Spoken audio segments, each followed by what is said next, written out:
Now let us continue with the Hercogamy gloriosa. தமிழ்நாட்டினுடைய மலர் காந்தல் மலர்னு சொல்லுவாங்க இல்லையா, அதான் இது. Look at this flower. This is the stigma, female reproductive part, and these are the male reproductive part. They are arranged in such a way that self-pollination becomes impossible. இங்கே இருக்கிறது இது மேலே விழறதுக்கு வாய்ப்பு ரொம்ப கம்மி. அப்போ இங்கே செல்ஃப் பாலினேஷன் நடக்கிறதுக்கு பாசிபிலிட்டி இல்லை அப்படின்னு சொல்கிறாங்க. இதுதான் ஹெர்கோகாமி டைப் அப்படின்னு சொல்லுவாங்க. Even in hibiscus is also given as example. You must have seen hibiscus flower. At the base you find stamens and tip you find stigma. So self-pollination is not possible in hibiscus also. Next type, heterostyle. Some plants produce 2 or 3 different forms of flowers. First, distyle is it produces 2 forms of flowers. Look at this example. Primula is the example, name of the plant. The same plant produces 2 different forms of flowers, kinds of flowers.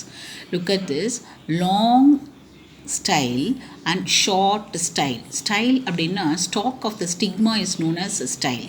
Okay, here you find long style and this is a stigma, and here short style with a stigma. Look at the anthers, male reproductive part at the base.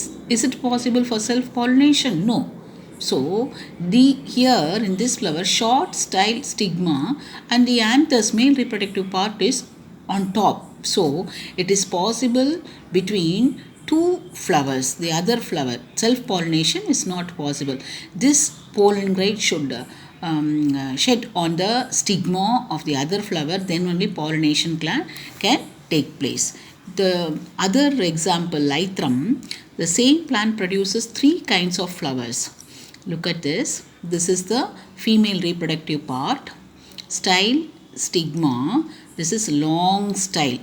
It goes beyond the flower, long style. Next is normal side at the frame of the flower. Next is short style. Okay, long, normal, short. In each flower you find 2 different types of anthers, 3 long and 3 short in all the 3. Now this is a long style, isn't it?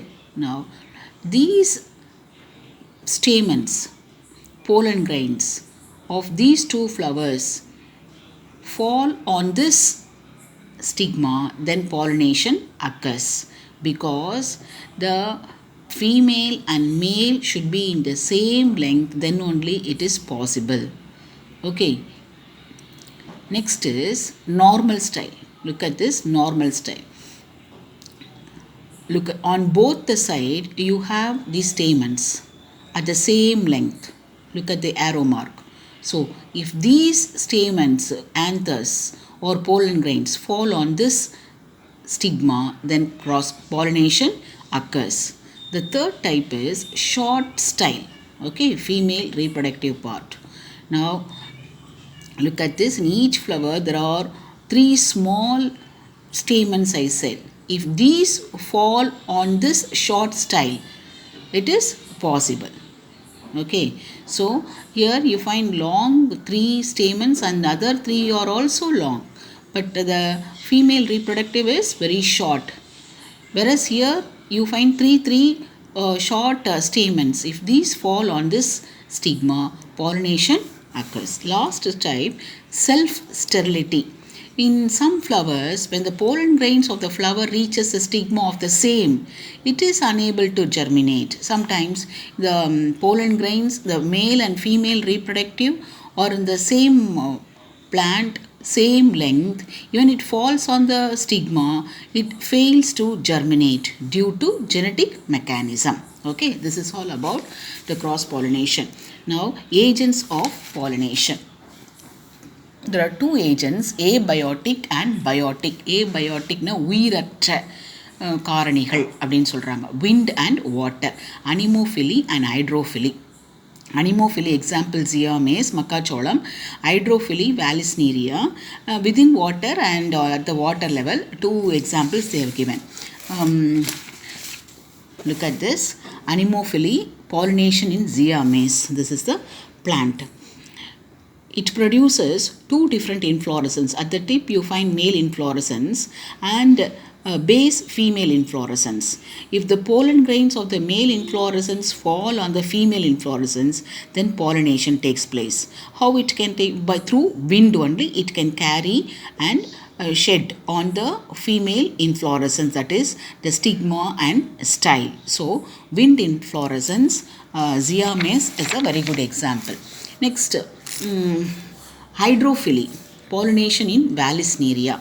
These plants live in water, grow in water. This is a male plant and this is a female plant. Male plant has male inflorescence and female plant has female inflorescence. Now, after maturation, this inflorescence release the male flowers. Inflorescence, cluster of male flowers is known as inflorescence. Now, they release the male flowers. They float on the water level. Now, this stalk of the female inflorescence is long and reach the level of the water. So, by chance, this male flower get in contact with the female inflorescence and pollination takes place. So this is the pollination in Vallisneria at the water level. Vallisneria is at the water. Next is hypohydrophily, occurs inside the water level. The pollination happens under the water level, that is hydrophily. Next, biotic agents. So many agents, beautiful pictures they were given in your reader. First type is canthrophily, through beetle, வண்டுகள் மூலமாக நடைபெறுவது. Next zoophily, through animals. Entomophily, insects. Canthrophily, beetle. Phelinophily, moth. Melitophily, bees. Psychophily, butterflies. Malacophily, snails. Ornithophily, birds. Cirapterophily, bats. And Myrmecophily, ants. You may get any one type under one more question. Which one of the following is ornithophily? In which what is ornithophily? Or pollination takes place through birds, it is known as ornithophily. Very simple, you have to understand each type. Okay. Now, zoophily, animals. Sometimes animals are carrying the pollen grains. They also help in pollination, act as the agent of pollination. Zoophily. Now, entomophily. In these, all this, if it takes place through insects or butterflies or beetle or moths, the flower should be brightly colored and they should secrete honey, and then they should attract the insects. Okay.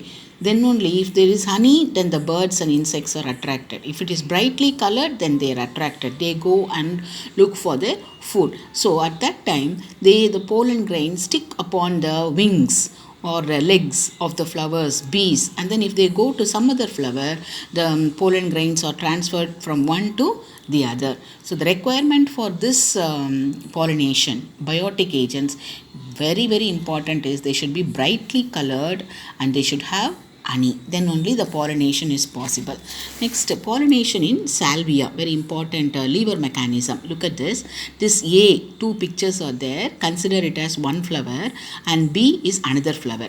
Okay, this is a flower and you find two different petals. Okay, this is the pistil, anther on top. Now, the insect get inside the flower to get honey. Okay, pollen gets dusted on the body of the insect. On top there is anther. So this anther, when they sit at the center of the flower, the pollen, because of lever mechanism, the pollen shed on the wings of the insect, and now it goes to another flower. This is flower B. Okay, look at the stigma. Now, when they go press this like lever mechanism, automatically the stigma comes out and then the pollen grains carried from flower A is transferred to flower B. Pollen gets transferred to the stigma of flower B. This is called pollination in salvia lever mechanism. There are advantages and disadvantages of self-pollination and cross-pollination.